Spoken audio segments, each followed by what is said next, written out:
Wir laufen gerade so ein bisschen auf dem Zahnfleisch. Die Zwischenrunde haben wir erfolgreich überstanden gegen Graz, jetzt gegen Wolfsburg. Nächstes wichtiges Duell in der Bundesliga. Es geht um Platz 4. Aber ich habe ja gerade schon mal angedeutet, wir haben nicht so eine fitte Truppe. Ein paar Leute, die konnte ich auswechseln. Ja, Hasebe unter anderem muss mal wieder ran. Der junge Alte, wenn man so möchte. Der immer fit gebliebene Japaner. Dann habe ich unter anderem Aronson reingetan, Shaibi, vorne Larsen drinne. Und da ist halt auch nicht mehr so viel auf der Bank auch, dass wir zur Verfügung haben. Deswegen, ja, wie gesagt, laufen wir so ein bisschen auf der letzten Rille. Ich bin dann sehr froh, dass wir jetzt erstmal keine englische Woche haben, aber die nächste, die kommt halt auch irgendwann, ne? Weil wir sind in der Conference League weiter. DFB-Pokal sind zwar schon ausgeschieden, aber Conference League ist halt auch wichtig, ne? Da müssen wir auch mindestens bis ins Finale kommen. Ist auch ein Ziel, was der Vorstand ausgesprochen hat. Oh, schade. Und deswegen muss es halt irgendwie mit dieser Mannschaft hier funktionieren. Ja, auch mal mit den Leuten, die nicht so fit sind. Achtung, Wolfsburg ist da. Und vielleicht ist das ja heute so ein gerade willkommener Gegner. Die spielen nämlich Gegenpressing, glaube ich. Also sind sehr, sehr aggressiv, wenn sie den Ball verlieren. Und von daher, aber wir können das vielleicht auch ausnutzen mit unseren Schnellen auf den Außen. Da zum Beispiel Knauf! Erste Chance! Das ist ja herrlich.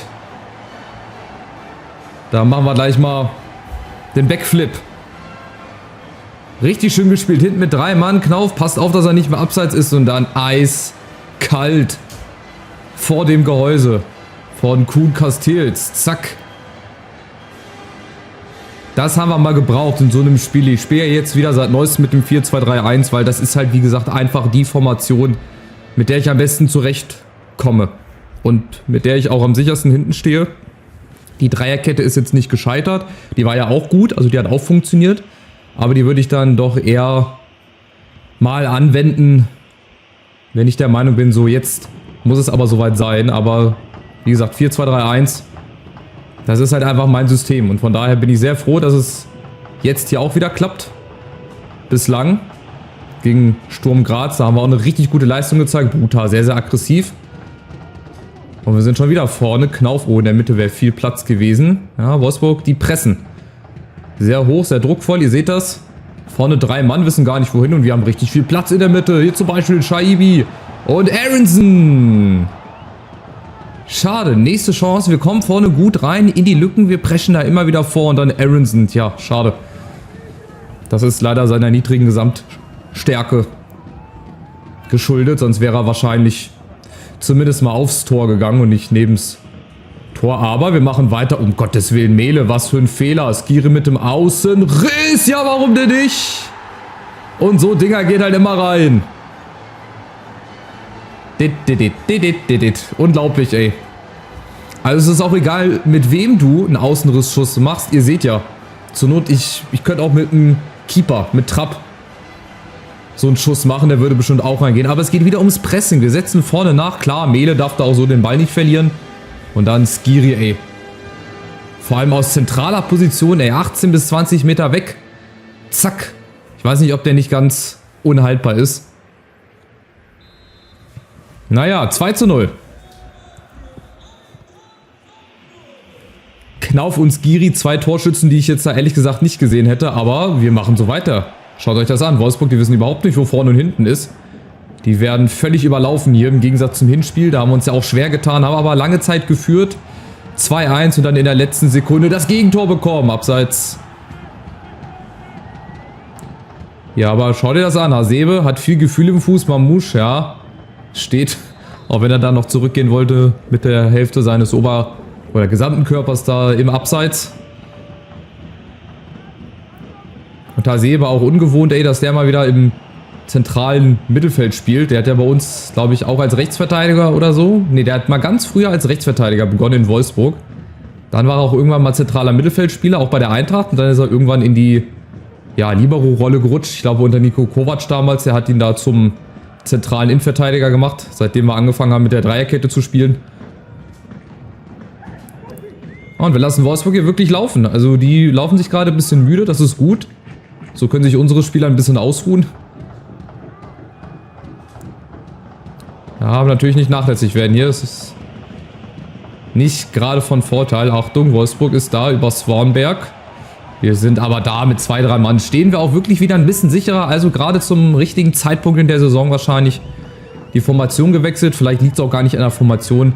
Ich weiß das nicht immer so recht. Ne? Ich meine, was wäre gewesen, wenn wir heute mit der Dreierkette gespielt hätten? Das ist immer leicht gesagt. Wenn es jetzt läuft, es liegt bestimmt an der Viererkette und hast du nicht gesehen. Das lässt sich halt überhaupt nicht sagen. Achtung, nächste Chance Wolfsburg. Sie kommen zur bislang größten Chance durch. Ja, wieder Swanberg. Da kommt Skiri nicht ran und Kunku auch nicht und da hätte Trapp keinen Stich gesehen. Aber gut, wir haben jetzt auch vielleicht das Spielglück uns wieder so ein bisschen erarbeitet oder wir haben es halt einfach bislang in dem Spiel. Bislang machen wir das halt auch gut und ich werde euch gleich mal zeigen, dass wir halt nicht so viel hätten wechseln können, weil so viel haben wir dann auch nicht mehr auf der Reservebank, weil die haben wir ja alle abgegeben. Ne? Ein Hauge zum Beispiel, der bestimmt gespielt hätte, auch ein Jakic. Aber gut, habe ich mir halt alle selber zuzuschreiben. Ich wollte das ja auch so. Larsen, ja, nächste Chance. Aber gar nicht schlimm, die kriegen ja auch alle Upgrades im Sommer. Also Larsen, der wird ja dann auch wahrscheinlich hoffentlich eine 76, 77 kriegen, je nachdem. Aber wir müssen halt nochmal nachlegen. Das ist halt nach wie vor die Devise. Nachlegen. Und zwar in allen Mannschaftsteilen. Mittelfeld, Innenverteidiger im Sturm sowieso. Noch ein bisschen mehr in die Breite. Aber Achtung, Wolfsburg kommt über Mähle. Oh, schlechte Flanke, Gott sei Dank. Ja, und da haben wir erstmal geblockt. Aber Flanke kommt wieder rein. Buta. Das ist bislang sehr, sehr ungefährlich von Wolfsburg. Oh, kaum sag ich's. Wir laden die so ein bisschen dazu ein. Nee, das ist kein Fall. So, und jetzt wieder hinten befreien. Oh, Knauf. Das war der größte Fehler bislang der ersten Halbzeit. Im Aufbau. Aber die Wolfsburger können es Gott sei Dank nicht nutzen. Je nachdem, wer da gerade vorbeigeschossen hat. Knappes Ding über die Latte. Der hätte auch reingehen können und dann hätte er wieder ein spannendes Spiel gehabt. Geraldo Becker ist es. Ah ja, schau an. So möchte ich natürlich hier den Aufbau haben. So ist es richtig ein Kunku. Oh, wir haben so viel Platz. Shaibi, das geht richtig gut und richtig schnell. Larsen in der Mitte, aber so nicht. Aber ihr seht, es geht auch schnell. Von hinten raus. Die Wolfsburger haben über die Flügel gerade große Probleme. Da ist hinten die Innenverteidigung oder die Verteidiger total aufgelöst. Fischer auf der einen Seite. Ich weiß gar nicht, wer spielt bei denen auf der anderen Seite. Wir sind halt sehr effektiv, ne? Muss gerade mal gucken, die spielen 4-3-3. Dann spielt Mähler auf links und Fischer auf rechts. Sie gehen immer mit nach vorne und dadurch ist halt dann hinten frei. Und wenn wir das halt so ausspielen wie gerade, das ist Wahnsinn. Fußball kann so einfach sein. Ihr seht hier Robin Koch, Max Götze. Das sind normalerweise alles Startelf-Kandidaten. Ebimbe, das ist jetzt so jemand, den würde ich reinbringen. Der geht dann aber, ja, nee, doch nach hinten. Sonst hat er eine -9. In Gang kam ist auch jemand, den ich dann auch mal einwechsel. Vielleicht für Shaibi, Gral, Orban. Und mehr habe ich halt noch nicht, weil ich habe alle anderen abgegeben im Winter. Da habe ich mich vielleicht doch so ein bisschen verkalkuliert. Aber das wird der Eintracht dann echt hoffentlich nicht passieren im Winter, sondern die werden sich verstärken. Also, gehe ich jetzt mal von aus, weil wie gesagt, Hasebe ist auch eigentlich nur so ein Notnagel. Der ist halt auch schon 39, der wird 40. Spielt aber immer noch wie ein, weiß ich nicht, 25-jähriger Gefühl, weil er sich halt auch dementsprechend fit hält und sehr professionell verhält. Das ist wirklich, ja, sehr, sehr respektabel. Und wir gucken jetzt mal, was in der zweiten Halbzeit noch geht. Wir machen ja auch trotzdem Druck, ne? Also ich meine, die Wolfsburger versuchen sich hinten zu befreien, aber wenn wir dann halt auch mal den Ball haben, geht das halt auch schnell nach vorne. Gomez ist da. Achtung, Kaminski über die Außen. Ah, den Bimbe, der muss sich da halt jetzt reinfighten. Ist vielleicht auch nicht der geborene Rechtsverteidiger. Bei dem weiß ich ja immer noch nicht. Ey, ist er als Zehner besser aufgehoben oder als rechter Schienenspieler oder linker Schienenspieler? Ich glaube, das weiß er selber manchmal gar nicht. Aber das Gute daran, er ist sehr, sehr flexibel. Oh, Vorsicht, Fehler. Und jetzt aufgepasst, die Wolfsburger kommen, aber der alte Mann, oh, der erfahrene Mann ist da. Tut da ebenfalls. Und jetzt geht es wieder schnell nach vorne, weil Verteidiger mit nach vorne aufgerückt sind und somit ist Platz. Larsen in der Mitte lässt sich ein bisschen fallen, spielt noch einen rüber. Da ist wieder Skiri. Ja. So halten wir auch Wolfsburg weg von unserem Tor. Ist ein sehr, sehr gutes Spiel bislang, ja. Das gefällt mir richtig gut und Skiri muss in die Mitte. Das macht hier Shaibi. Der schießt auch eine echt richtig gute Standardsituationen und Larsen an den Pfosten. Ja, auch das ist immer wieder eine Waffe. So einen großen, kopfballstarken Spieler vorne drin zu haben, das ist, ja, muss man halt heutzutage haben. So, wieder, oh, über die Außen, die Bimbe macht das, ja. Ja, dann ist niemand da. Aronson, viel Platz, Knauf und Skiri kommen wieder an. Und Larsen, jawohl, gute Drehung, guter Schuss, guter Abschluss. Das sieht alles sehr, sehr flüssig aus, sehr direkt. Und bei der Dreierkette ist halt das Problem immer gewesen, dass es waren zwar viele Leute auf der Außen, ja, gar keine Frage. Hier nochmal in der super Slow-Mo. Aber dann war in der Mitte halt niemand. Und jetzt beim 4-2-3-1 habe ich halt das Gefühl, gerade auch durch die hängende Spitze, dass auf jeden Fall viele Leute vorne sind. Und wieder Larsen. Strand Larsen. Ja, über 1,90 groß gegen Lacroix. Da wäre auch Castells nicht mehr hingekommen. Schade. Schöner Kopfball. Irgendwann trifft er auch mal wieder. Vielleicht ja sogar noch in diesem Spiel. Wir werden sehen.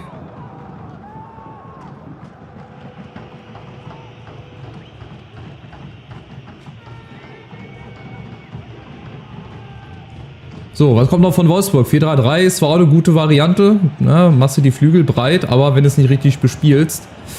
Ja, ich schrei's auch wieder hier herbei. Ja, da müssen wir jetzt eigentlich zu zweit sein. Ja, so Flanken. Da brauchst du bei Pacho gar nicht nachfragen. Also für mich gehört er definitiv zu den besten 3 Innenverteidigern der Bundesliga. Neben... Tja, gute Frage. Neben wem eigentlich? Also... Mir fällt jetzt so spontan niemand ein, der mit ihm so auf derselben Wellenlänge wäre. Schreibt mal in die Kommentare. Also ich glaube, er zählt auf jeden Fall zu den besten 3. Auf jeden Fall. Der gewinnt so viele Zweikämpfe, der ist so ruhig, der ist so robust auch. Achtung, jetzt sage ich es gerade und zack, schon gibt es das Gegentor. Da war ich zu lange damit beschäftigt, ihn zu loben. 2-1. Bringen wir mal Götze rein. Wolfsburg ist wieder dran. Durch Geraldo Becker. Glaube ich war es, oder? Nee. War doch der Herr mit dem Haarband. Ist das vielleicht Lovro Meyer? Es könnte auch Lovro Meyer gewesen sein. Ja, er war es auch tatsächlich. So. Jetzt wird die ganze Sache natürlich nochmal heiß. Ja, und wenn die Lücken halt bei uns auch einmal da sind, dann nutzt Wolfsburg das. Oh, ne. Der gerade so schön stark geredete Pacho. Aber der macht das. So, Götze gegen Fischer. 3 gegen 3, wenn es schnell geht. Hinten wartet Larsen. Aronson ist auch völlig frei. Jetzt muss er verlängern. Ich komme mit den Worten gar nicht nach. Mein Gott. Und jetzt hat er sein Tor. Strand Larsen. Im direkten Gegenzug quasi. Richtig, richtig schön gespielt. Hier, die Flanke. Ja, die war sauber. Aber das hier, zack, die Kopfballverlängerung. Und da weiß ich halt, oder wusste ich halt nicht, ob der dann noch so ankommt. Wie er halt ankommen soll. Wahnsinn. Und dann natürlich auch genau ins Eck. Auch da keine Chance für Castells. Und der macht den Hubschrauber. Und das wichtige 3:1, weil wenn Wolfsburg hier nochmal ein bisschen Druck gemacht hätte. Ich meine, können sie immer noch, ne? Wir haben immer noch eine Viertelstunde. Also entschieden ist das Ding hier trotzdem noch nicht. Aber es sieht jetzt wirklich sehr, sehr gut aus. Dass wir dann an Wolfsburg vorbeiziehen und dass wir Vierter sind.